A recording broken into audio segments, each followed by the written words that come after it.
My parents handed me a bulging manila envelope and announced without preamble that they were moving into my house. They had circled a calendar page and marked the date. They said retire like it was a plan already signed. The hurt wasn't that they wanted to live with me. The hurt was that they acted as if I hadn't always known I was the thing they'd hidden between other things, the unplanned. I told them plainly, I'm the mistake you keep talking about. I said it quietly, so there would be no mistaking the voice that said it. My voice, steady and small enough that they could pretend not to hear. They both looked at me the way people look at a bad check. Annoyed, inconvenienced, then practical. You're our daughter, blah, blah, blah, blah, blah. You know, I oh die.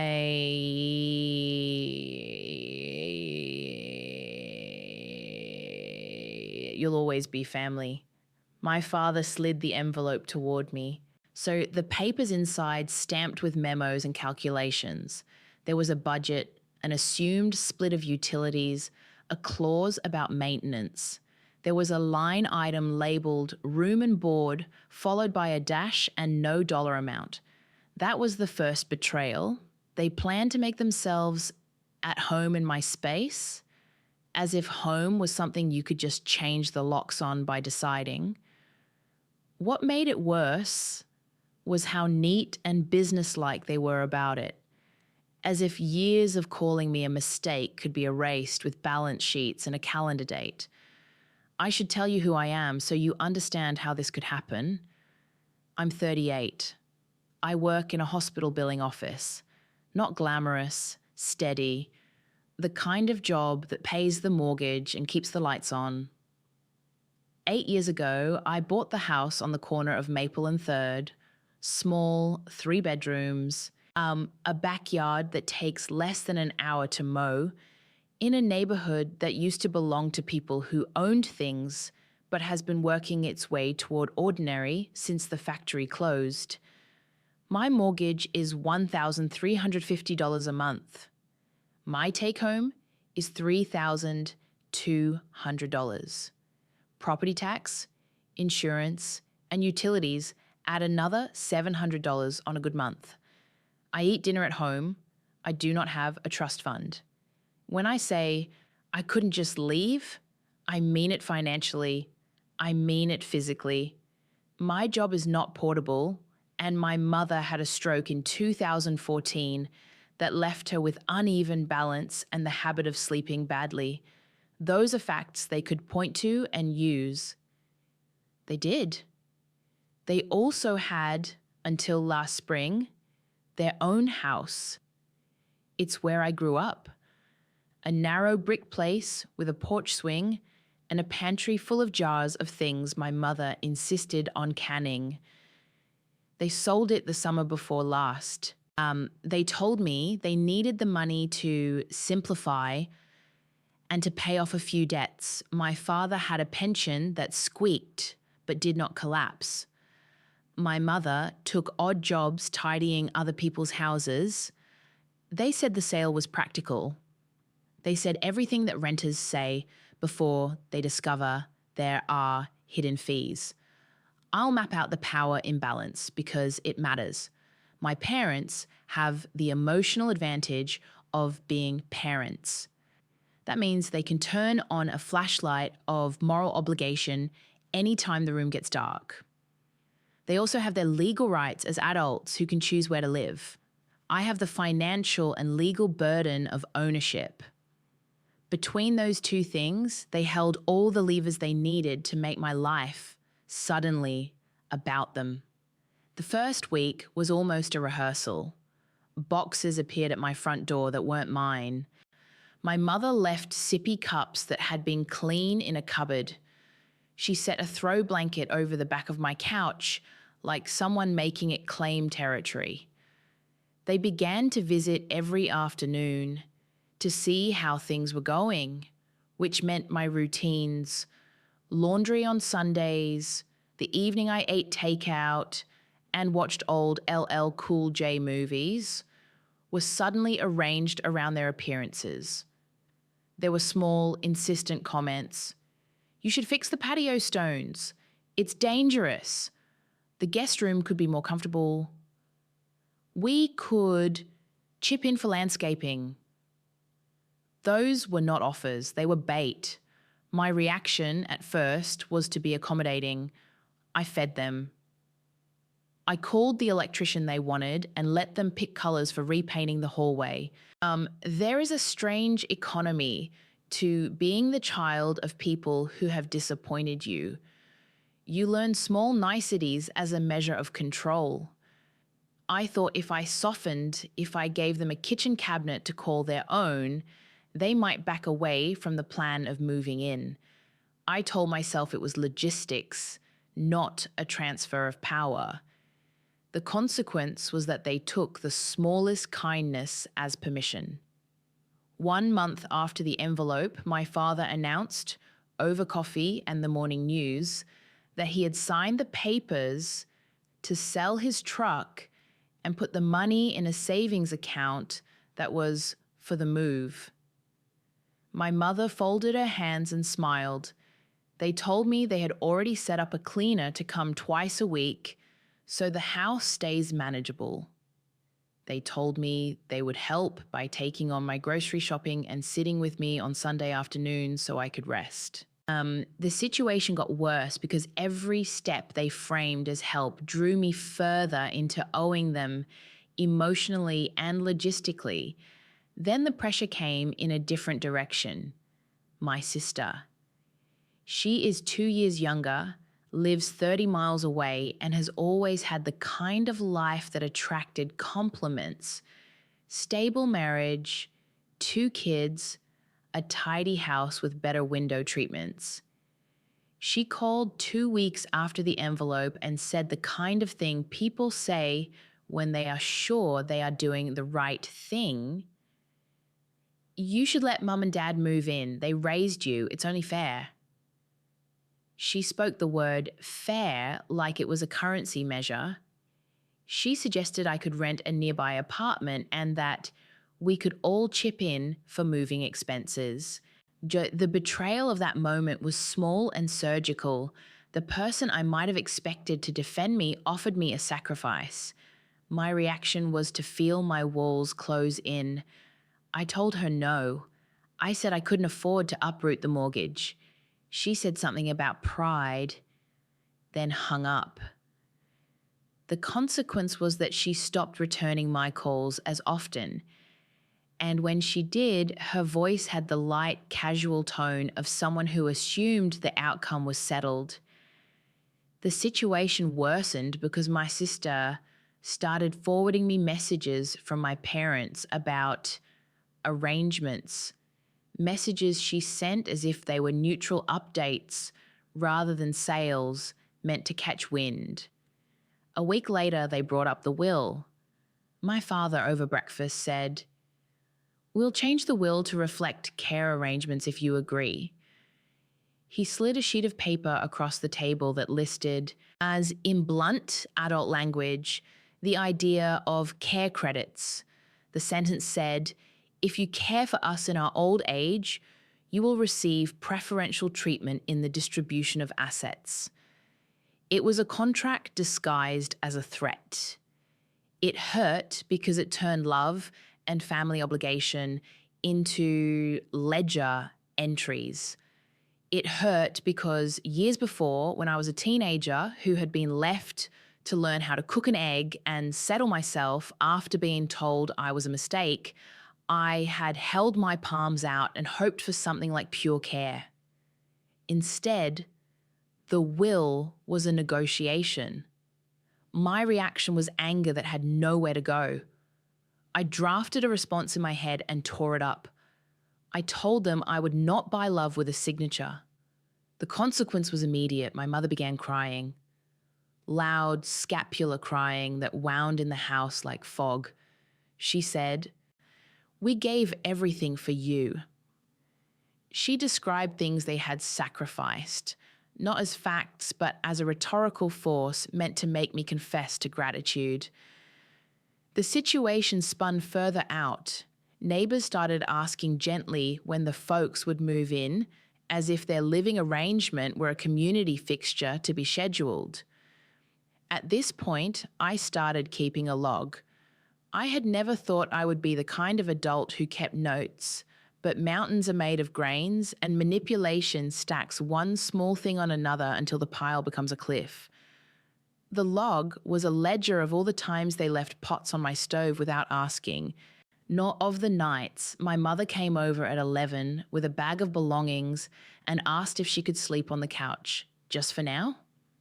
It was a record of the calls from my sister in the middle of the workday with advice about what to do with difficult family. The log was something to pass to a lawyer, I thought, the way people pass an arm to a loved one crossing a slick sidewalk. It made me feel less alone. That was the third escalation. The financial pressure got explicit. My father confessed that their savings were not what he'd told them they were. We had unexpected expenses, he said, meaning debts from my mother's cousin's funeral, a dental surgery, a set of home repairs that cost more than anticipated. He asked if they could use part of my house equity as a safety net until their social security kicked in. You own the home, he added, as if that fact alone made it theirs to dip into. The betrayal was the casual way he suggested using my asset. The silent assumption that the house's value belonged to the family at large rather than me alone. My reaction was to go numb because I had run the numbers and knew what he was asking meant. If we refinanced to take cash out to cover their costs, that I would be increasing monthly payments and introducing another person's risk, their health, their spending, their habits, into my credit. The consequence, I declined. My father's expression made clear I had disappointed him. My mother put her hand on my knee and said, We're your parents. It will be easier if you just agree. The situation worsened because now they framed my refusal not as a sound financial decision, but as coldness, as lack of family spirit. Their sorrow was performative and meant to be a weapon. Escalation 4 was more public. My parents invited friends over without asking. They called a woman from church, then another who had once dusted their house, and staged a small dinner where they announced their retirement plan as if it had already happened. People I knew from the neighborhood came and smiled politely, and my mother toasted me as a brave daughter for letting elders live under the same roof. People clapped. It was humiliating. The betrayal here was communal, like a private life being converted into a spectacle where you had to smile whether or not you wanted to be smuggled into the picture. My reaction was to catch my breath and stand at the edge of my kitchen while they moved in a recliner of my father's choosing. The consequence was that my friends began offering solutions that involved me moving out rather than my parents leaving. The situation worsened as gossip formed an alliance against me without ever speaking to me. Then, a more tangible pressure. They started calling me help in front of other people. At a PTA meeting where I had shown up only to hand in a donation. I do not have children, but I had once volunteered at a school event and the organizer recognized me. Someone said, "How wonderful of you to have your parents move in." I felt my cheeks go hot as if I were being accused of a crime. The betrayal now was reputational. I was being painted as someone who had let a family arrangement swallow her life. My reaction was defensive. I explained, brusque and brief, that nothing was finalized. The consequence was that the seeds of a narrative, they're moving in were spreading. The situation escalated because now the story had other authors, and authors are harder to tell no to. 2 months from the first envelope, I reached the low point. There was an afternoon in late October when my employer called me into a meeting about my attendance. The stress had started to interfere with my work. Right, I was called out for being late twice in a week for missing documentation on a claim. My supervisor, patient and practical, referenced my personal issues with sympathy, but also with the bluntness of someone who had to keep the department running. I left the meeting with a performance plan that meant if I didn't improve, I would be at risk of losing the job. My job was my leverage. Without it, I could not carry the mortgage. That same week, my father found an old letter in a box from when I was a child. He read it aloud at dinner, the words from a 7-year-old version of me that said, "I hope I get a dog." He read it like a confession. My mother began to cry in a way I recognized as an old trick, and my father said, We did right by you. We can't be asked to start over now." The low point settled like a heavy velvet curtain. I felt trapped between the immediate threat to my livelihood and the sense that everything I had built, my house, my routine, the little windowsill plant I'd kept alive through 2 moves, could be held hostage by memory and performative grief. That night I lay awake and thought about leaving the house. I calculated rent for a small 1-bedroom in a nearby town, $1,100. I calculated moving costs, deposits, the loss of equity if I sold. The numbers were brutal in their simplicity. My leverage was gone, the mortgage was fixed, the will lingered like a threat, and my work precarious. I could feel the story compressing into a single narrow set of choices. I felt small. The turning point came because of a mistake, not mine. My mother, in a moment of private exasperation, left her email logged in on my laptop when she used it to pay a bill. I found the inbox by accident, searching for an old picture of us together for a tax form. There, between coupons and a forwarded church newsletter, were scanned statements and receipts that contradicted what they had told me. There was a bank statement from last summer showing a healthy balance in an account labelled Dad's Savings. There were receipts for caretaker consultations that were paid for from an account not theirs. An account that had been credited by a wire transfer from my sister. There was a notarized receipt for the sale of the family house and a line item labelled Proceeds Allocated to Retirement Accommodations. Most damning was a voicemail transcript saved by my mother's email app, a recorded call between my father and my sister where they spoke boldly of having Mom with us for a while and of settling finances so that we don't have to rely on her. My sister, who had been gaslighting me into moving, had been actively arranging other options. I read the emails 3 times, then a 4th. The discovery rearranged the ledger of my life. It was not explosive in the cinematic sense. There were no dramatic flourishes. It was a quiet realignment of facts. They had lied about their need. They had sold their house and allocated funds to their own retirement. They were choosing to move into my house not because necessity demanded it, but because convenience and my willingness to be manipulated made it easier. My reaction was methodical. I printed the bank statements and the voicemail transcript. I took them to a lawyer that evening. The lawyer, an efficient woman with precise glasses, listened, asked a few clarifying questions, and then said, "You have leverage now." It was an odd phrase, clinical and devoid of sentiment, but the word felt like oxygen, pouring back into a room. Leverage does not mean vengeance, it means options.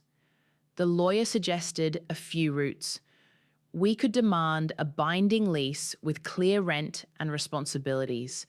We could file for an injunction against them, changing the title or for any arrangement that would use my equity without consent.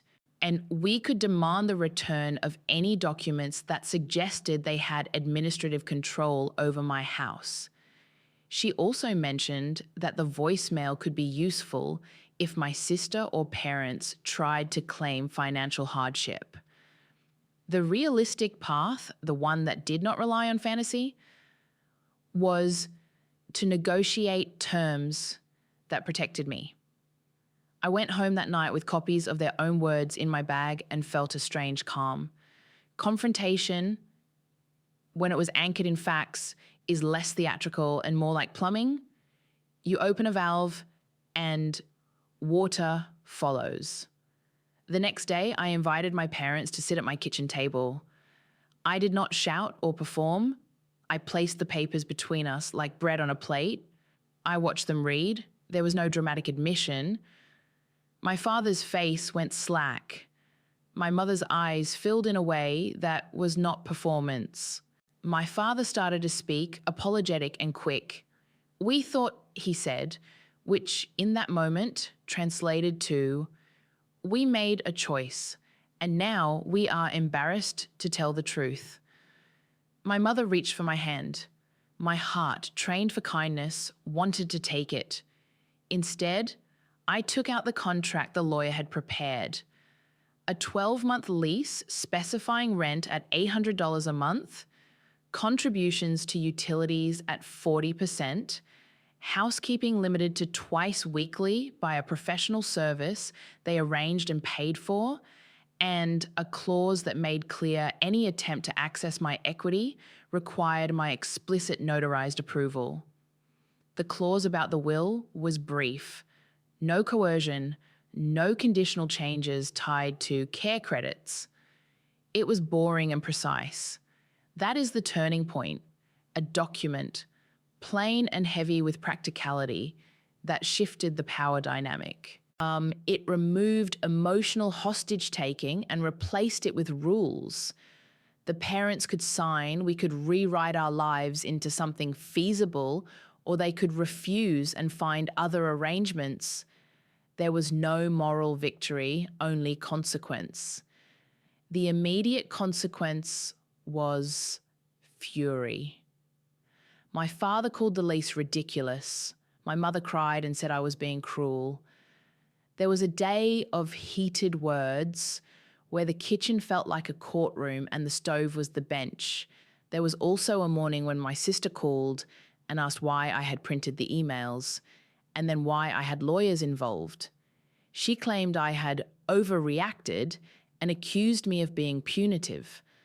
That call hurt because it came from the person who had suggested fairness from the beginning and had, in her private correspondence, arranged their finances.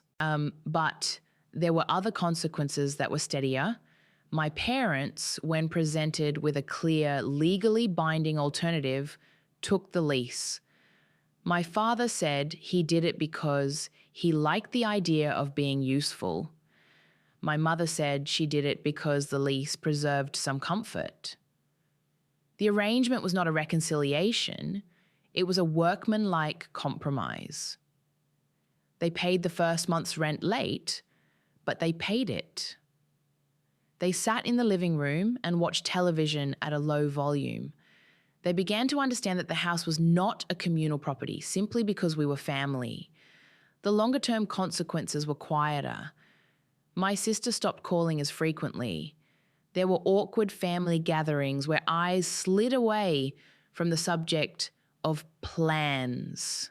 Word of our dispute did not spread much beyond the close circle. The neighbours saw fewer of the performances.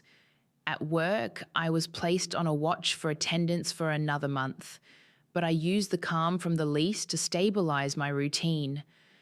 I kept the log and it became less about evidence and more about ceremony. I wrote a note on the top of the ledger. Boundaries are boring. It made me laugh once. There was loss. The thing I had always wanted from my parents, uncomplicated care and pride, was gone. It was traded for a contract. We all had less warmth after that, not because lawyers were oppressive, but because truth often is chilly. The heaped memory of being called a mistake did not evaporate. Some nights I still woke thinking about my mother's face when she handed me the envelope, so I kept a photo of my younger self on the fridge as a reminder that I had been a person before the ledger and would be a person after. There were also small payments of dignity. I kept the house. I kept my job. The lease protected my equity. The relationship with my parents shifted to something more manageable. Regular visits scheduled in advance, dinner etiquette reinstated, and an agreement that major life financial moves would be shared in writing. Those changes were not dramatic. They were practical, and that practicalness felt like recovery. 6 months in, my father fell and broke his wrist. It was an ordinary accident that forced us to acknowledge the reality of aging. Because we had arrangements and a medical directive, the day-to-day fell into a pattern. I took him to appointments. My mother handled the kitchen. We adapted to a temporary imbalance without collapsing into the old scripts of guilt. I paid attention to how the house felt during that time, less like a battleground and more like a place stitched back together after being slightly torn.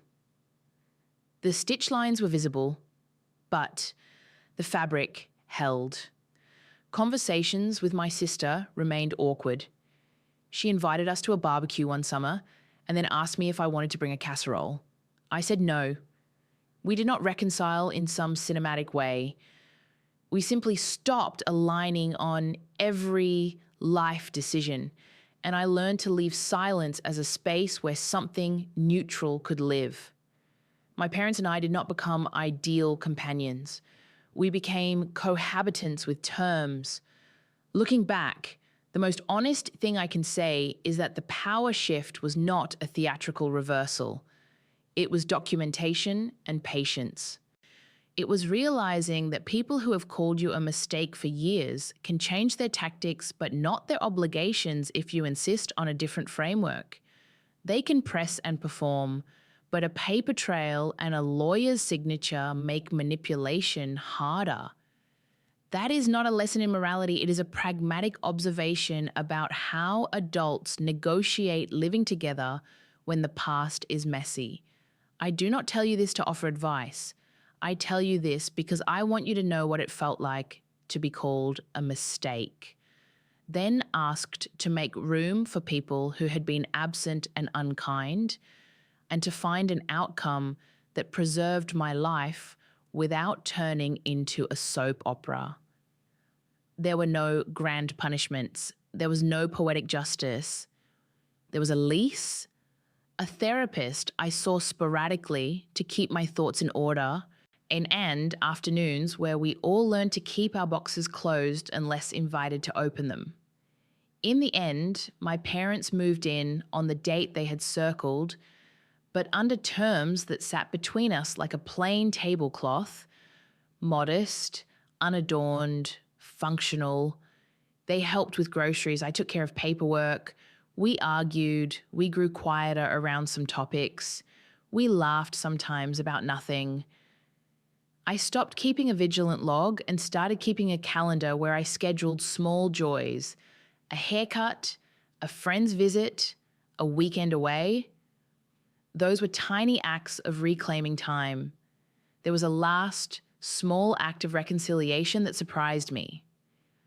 One spring morning, my father walked into the kitchen, handed me a folded piece of paper, and said, "I wrote something."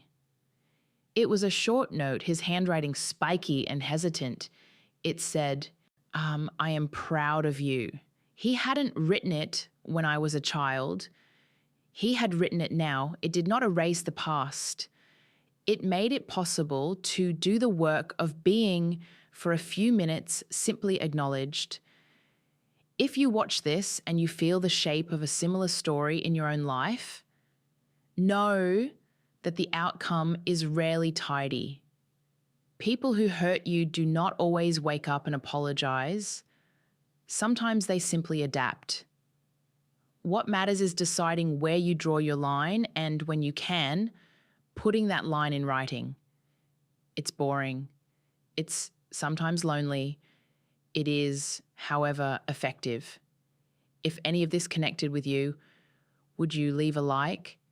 And if you want to hear more stories about messy family stuff and how people navigate it, subscribe for the channel. I'd love to know, have you ever had to set a boundary with a parent that felt impossible? Tell me in the comments.